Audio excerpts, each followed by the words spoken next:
خبر شامل کرتے ہیں تھانہ صدر میاں چنو میں جناب ڈی ایس پی سرکل میاں چنو جمشید اکرم بھٹی کی زیر صدارت منتظمین مجالس و ممبران امن کمیٹی کے ساتھ محرم الحرام کے حوالے سے میٹنگ منعقد ہوئی۔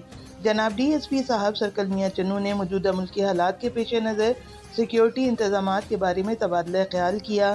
منتظمین مجالس و ممبران امن کمیٹی کو سیکیورٹی ایس او پی پر عمل کرتے ہوئے C C T V camera, walk through gate اور روشنی کے مناسب انتظامات کے بارے میں ہدایات دی گئیں تاکہ کوئی بھی ناخوشگوار واقعہ رونما نہ ہو اور امن اور امان کی فضا کو برقرار رکھا جا سکے۔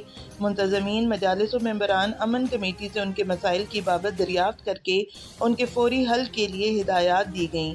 اس موقع پر ایس ایچ او شفقت سسرانہ صاحب، سیکیورٹی آفیسر محبوب بلوچ بھی موجود تھے۔ ممبران امن کمیٹی و منتظمین مجالس نے ہر ممکن تعاون کی یقین دہانی کروائی۔